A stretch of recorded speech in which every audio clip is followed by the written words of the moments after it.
So, is it smart to try to target the microcirculation? How to do? And is it feasible at the bedside? So before thinking of if I improve the microcirculation, I can improve the outcome of my patient, we have to solve some question and to try to give a clear response. The first thing is we talk about this is it clinically relevant, and which microcirculation is clinically relevant, and is it an index of severity? And so I think this, if we look at this famous study of Daniel De Baker, and when he looked at data in patients with severe sepsis, he found that when he considered a patient during an early phase, it was within the first 24 hours of the severe sepsis, and a late phase after 48 hours, you can see that considering the macrocirculation, the patient were well resuscitated with a good mean arterial pressure, with a good cardiac index, the lactate was okay, the SVO2 was okay. And if you consider now the microcirculation, it was a sublingual microcirculation, you can see that the density was decreased, the proportion of perfused small vessel was decreased with an increase of the heterogeneity. And if you consider the PPV as a potential predictor for the mortality, it was largely better than what we use in our daily practice, the lactate. So there is clearly a signal, there is clearly something, and what is important is that it was, if I consider the early or the general population, the PPV was an independent index associated with the mortality. So this is clearly the sign that it's clinically relevant. The sublingual microcirculation is clinically relevant. So this first response is very important in my point of view. We try to see if we can have the same result during hemorrhagic shock. Once again, as a clinician, we were very happy about the resuscitation of this patient concerning macrocirculation, and the lactate was okay, the cardiac index was not so bad. All these patients were had norepinephrine infusion. But concerning, once again, the microcirculation, we have a deep decrease in microcirculation, and with an increase of heterogeneity. I am really a fan of heterogeneity because it's a so important index when you talk about microcirculation. I think it's one of the main index that we have to consider. And when we consider the recovery of microcirculation, we were very surprised to see that at day 1, day 2, and day 3, we have still an alteration of microcirculation. And when we consider the recovery in terms of SOFA score, when the SOFA score at day 4 was high, we have a deeper alteration of microcirculation in this patient. So it was not a link with mortality, but a link with SOFA. So once again, in my point of view, really the sublingual microcirculation is clinically relevant parameters. So, but is it possible to use it at the bedside and to monitor the microcirculation? To monitor the microcirculation, it's to have the possibility to monitor the microcirculation each 4 hours as the arterial pressure, as the lactate, and really to establish a strategy to target in an efficient way the microcirculation. So we, based on this very smart study done by Arnold, when he compared if it was possible to get the MFI value at the bedside of the patient, and he compared this with the offline measurement of these parameters. And as you can see, he was the only physician who take all the measurements. And he observed that there is a good agreement. And another very important point is that it was the evaluation at the bedside of the patient was sensitive and specific for detecting an impairment of microcirculation. And I think it's very important because it's clearly an alarm for the physician. My microcirculation is okay, but wow, my microcirculation is altered. I have to do something. And I think in this story, it's very important to be able to distinguish patient where we have to do something and patient where we have not to do anything because the microcirculation is okay.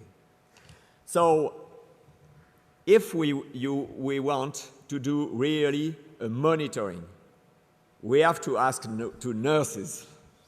So we try to evaluate the evaluation by nurses at the bedside using the sublingual microcirculation.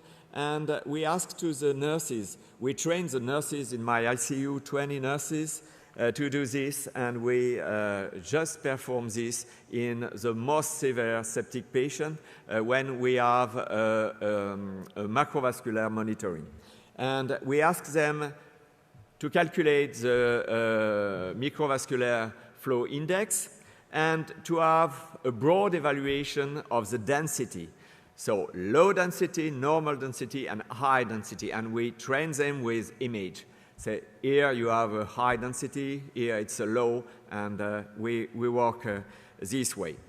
And what we observe is that, once again, a good agreement in comparison to what the physician obtained during the offline analysis. And once again, a good sensitivity and specificity for detecting that the microcirculation was bad. So the idea is that, in my point of view, is that to establish a monitoring of the microcirculation, and if it's with the density or with it's a discussion inside my unit, the nurses can say, okay, to the physician, okay, there is maybe something wrong.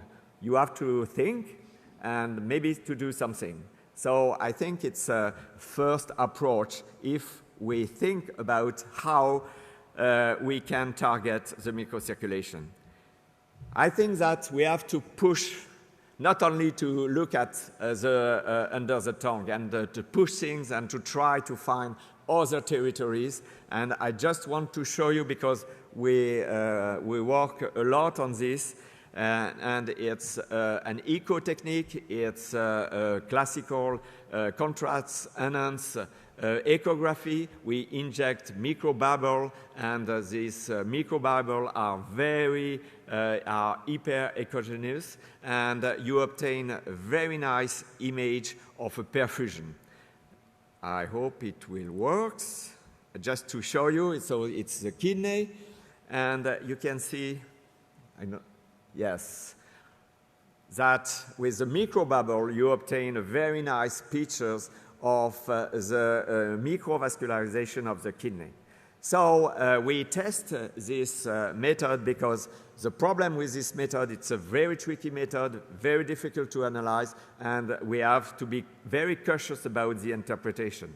But so now we have an ongoing study on a septic patient, and we evaluate the kidney perfusion in this patient.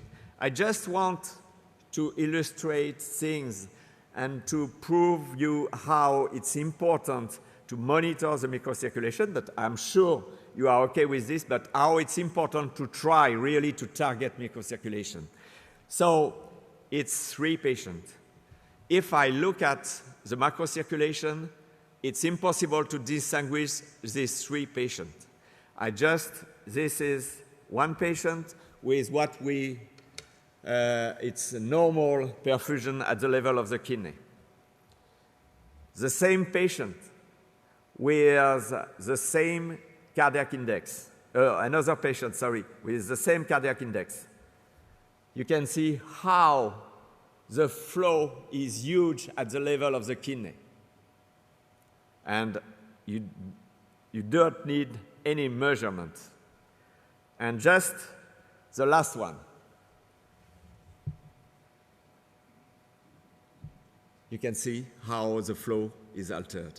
So I think that we have to work on this to be very cautious about the interpretation, because we have plenty of patients where it's okay.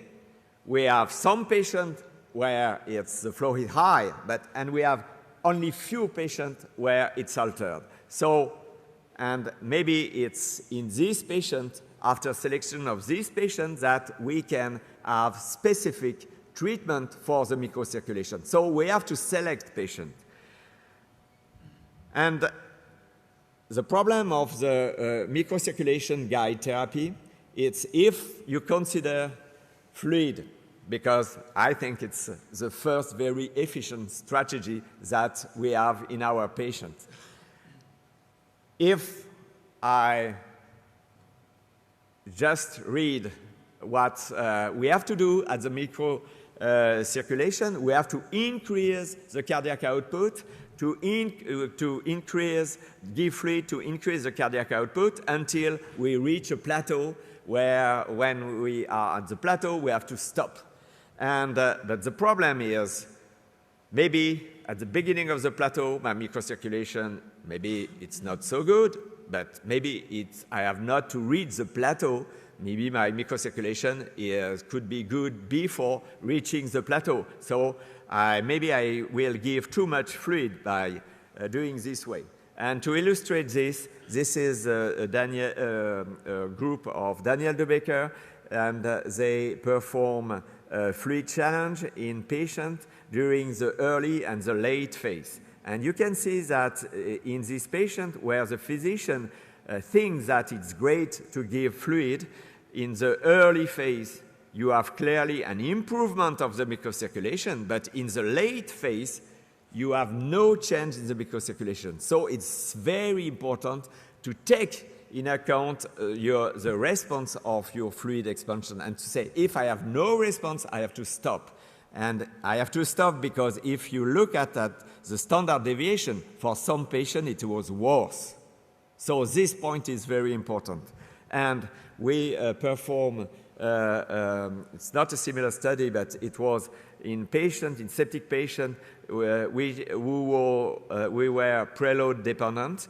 And you can see that we start a first volumic expansion, and after a second one, and if you look at the cardiac output, at the 2-step, we have a nice increase of the cardiac output, so I can give maybe more fluid because the response is very good. If I look at the microcirculation, I have after the first volumic expansion, a good response, but after the second, I have no more additional effect. So my second expansion was unuseful. And maybe, once again, if you look at the standard deviation, it could be worse. So I think it's, for me, It's another argument really to target the microcirculation and to look at the microcirculation. And to conclude, I want to share with you data which are not published, but just we finished this study. It's to show you how it's important to look at the effect of your fluid challenge. So it's a septic patient. We have septic patient with an unaltered microcirculation. And the physician gave a fluid, but as the microcirculation was normal, no effect. And you can see that the recovery concerning the SOFA score was very good after at 3 days and 7 days. And we have the two other population where the microcirculation was altered.